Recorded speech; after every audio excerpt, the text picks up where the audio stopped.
வணக்கம். தமிழக வெற்றிக் கழகத்தின் தலைவர் விஜய் கடந்த ஆண்டு செப்டம்பர் மாதம் 27ஆம் தேதி கரூரில் பிரச்சாரம் மேற்கொண்டபோது ஏற்பட்ட கூட்ட நெரிசலில் சிக்கி 41 பேர் உயிரிழந்தனர். இந்த கரூர் துயர சம்பவம் தொடர்பாக தவேக தலைவர் விஜய் மீதான 2ஆம் கட்ட சிபிஐ விசாரணை நேற்று நடைபெற்றது. இந்த விசாரணை காலை 11:30 மணிக்கு தொடங்கி மாலை 4:30 மணி வரை 5 மணி நேரம் நீடித்த நிலையில் அடுத்த கட்ட நடவடிக்கையாக அவருக்கு சம்மன் அனுப்பப்படுமா போன்ற கேள்விகள் தற்போது பரபரப்பாக பேசப்பட்டு வருகிறது. கடந்த செப்டம்பர் 27 அன்று கரூரில் விஜய் பங்கேற்ற பிரச்சார கூட்டத்தில் ஏற்பட்ட நெரிசலில் சிக்கி 41 பேர் உயிரிழந்தனர். 100க்கும் மேற்பட்டோர் படுகாயமடைந்தனர்.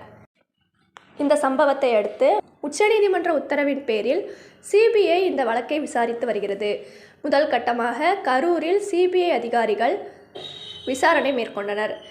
நேற்று விஜயிடம் இந்த சம்பவம் தொடர்பாக விசாரணை மேற்கொள்ளப்பட்டது. கரூரில் கள ஆய்விலும் சிபிஐ அதிகாரிகள் ஈடுபட்டு வருகின்றனர்.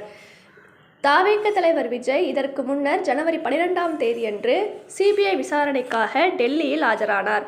இதனைத் தொடர்ந்து நேற்றும் அவரிடம் 5 மணி நேரங்கள் விசாரணை மேற்கொள்ளப்பட்டது.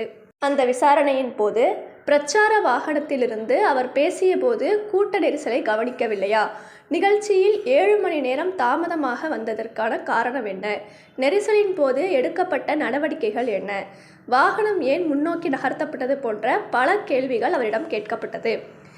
சில கேள்விகளுக்கு விஜய் பதிலளித்ததாகவும் சிலவற்றிற்கு தவேக தலைவர் விஜய் அவகாசம் கோரியதாகவும் தெரிய வருகிறது. தமிழக சட்டமன்ற தேர்தலுக்கு முன்னதாக குறிப்பாக பிப்ரவரி 2ஆம் வாரத்தில் இந்த வழக்கின் குற்றப்பத்திரிகையை தாக்கல் செய்ய சிபிஐ அதிகாரிகள் தீவிரமாக உள்ளதாக தெரிகிறது. மேலும் செய்திகளுக்கு தொடர்ந்து இணைந்திருங்கள் ECR TV சேனலுடன்.